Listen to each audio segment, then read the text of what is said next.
Welcome to NP Certification Q&A, presented by Fitzgerald Health Education Associates. This podcast is for NP students studying to pass their NP certification exam. Getting to the correct test answers means breaking down the exam questions themselves. Leading NP expert Dr. Margaret Fitzgerald shares her knowledge and experience to help you dissect the anatomy of a test question, so you can better understand how to arrive at the correct test answer. So if you're ready, let's jump right in.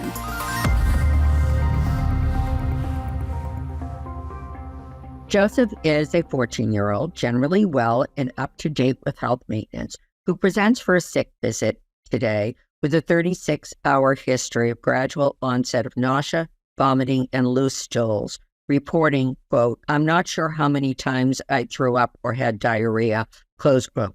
He last vomited about 4 hours ago, and his last stool was around 2 hours ago. His stool is reported as yellow-brown in color, small volume, and without blood. He's been tolerating sips of clear liquids for the past 3 hours and has voided a small amount about 2 hours ago. Joesph reports that he is on his high school wrestling team and that, quote, "for the past week, one guy after another has had this same thing," close quote. Vital signs are within normal limits and his mucous membranes are slightly dry. The most likely cause of Joseph's clinical condition is A, Staphylococcal food poisoning, B, Clostridium difficile, enteritis, C, viral gastroenteritis, D, gastric ulcer. The correct answer is C, viral gastroenteritis. Where should we start? First, what kind of question this is. We're being asked to figure out what's causing Joseph's signs and symptoms. Therefore, this is a differential diagnosis or just a diagnosis question. A bit of background to start. With viral gastroenteritis, it's one of the most common reasons for an episodic sick visit in an otherwise well person. That's the scenario we have here. A number of viruses are implicated in this condition, including rotavirus, norovirus, adenovirus, and a few others.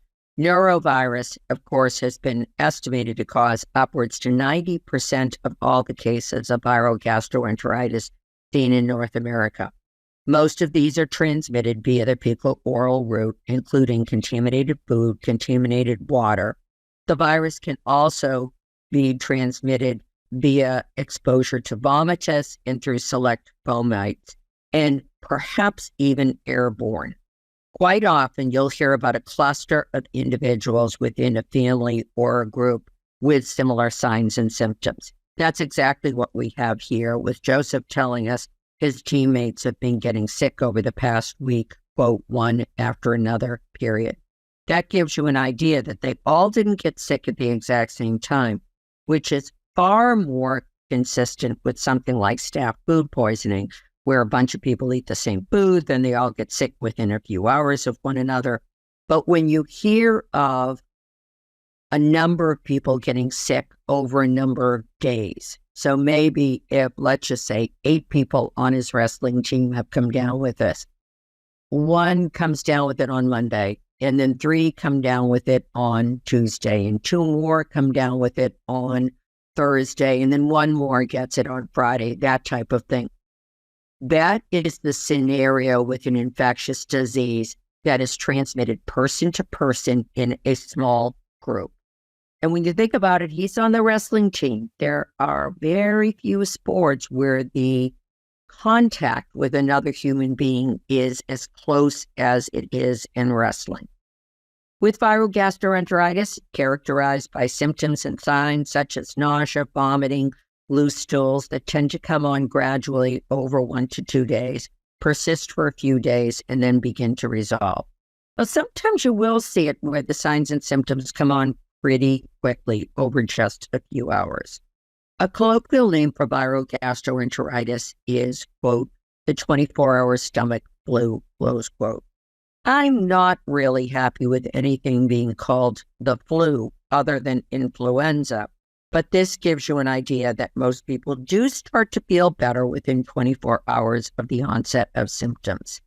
And that's really what we have here with Joesph. He's been sick for about a day and a half, and what you're hearing is actually hasn't vomited for a few hours, and he's not stooled for a couple of hours, and he's actually now keeping down some fluids, and he recently urinated. All of those are hopeful signs that he's actually on the mend. Viral gastroenteritis is a clinical diagnosis where no special testing is needed. I'm going to tackle the subject of treating viral gastroenteritis in a person presenting like Joesph in another Q&A, but let's get back to why it is viral gastroenteritis and not any of our other choices. To repeat the question, Joesph is a 14-year-old, generally well and up to date with health maintenance, who presents for a sick visit today with a 36-hour history of gradual onset nausea, vomiting, and loose stools, reporting, quote, "I'm not sure how many times I threw up or had diarrhea," close quote. He last vomited about 4 hours ago. Last stool was about 2 hours ago, reported as yellow-brown in color, small volume, and without blood.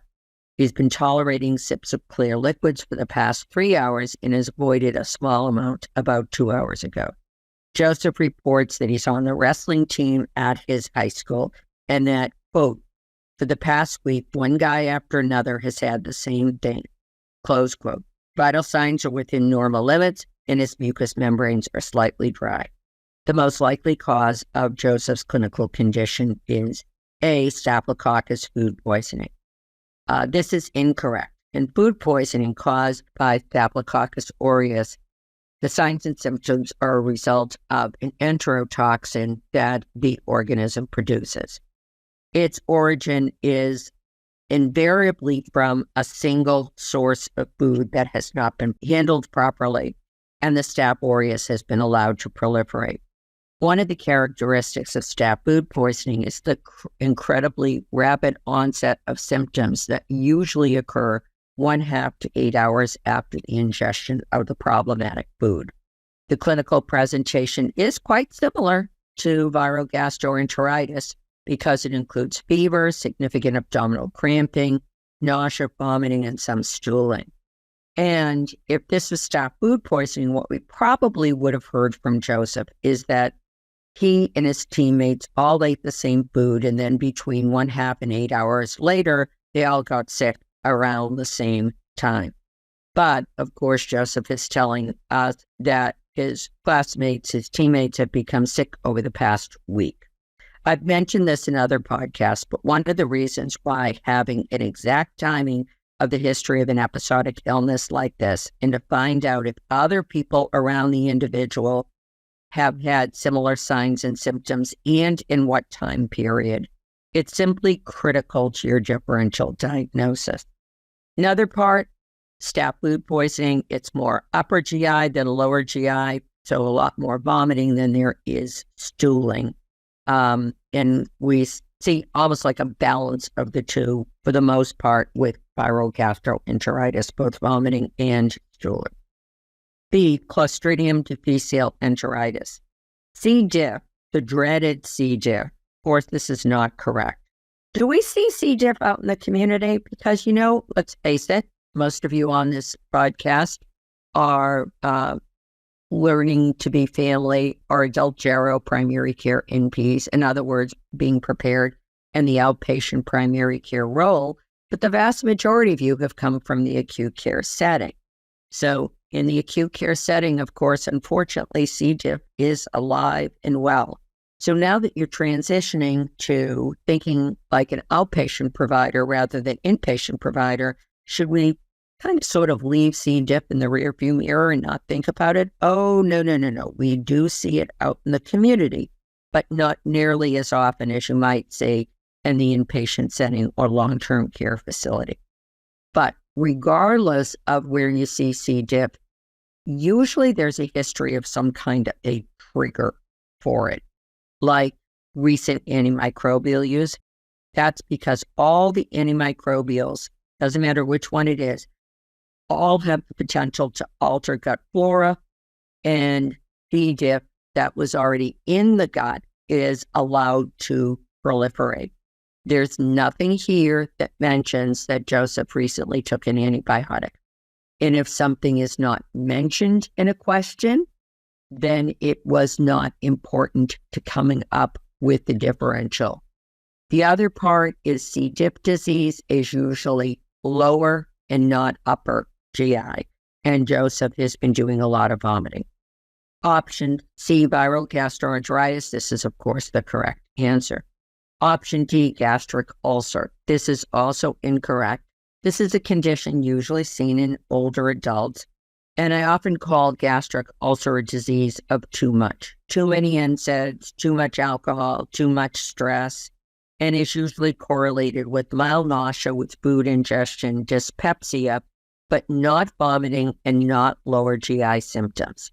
Usually the person with gastric ulcer will also present after having a number of weeks, if not months, of symptoms, and there will be some kind of an identifiable risk factor. Key takeaway: knowing who is most at risk for a particular condition in urgent care setting and how that condition will have been transmitted if infectious in origin and how the disease unfolds is critical to arriving at the appropriate diagnosis. Thank you for listening to NP Certification Q&A, presented by Fitzgerald Health Education Associates. Please rate, review, and subscribe to this podcast. And for more NP resources, visit FHEA.com.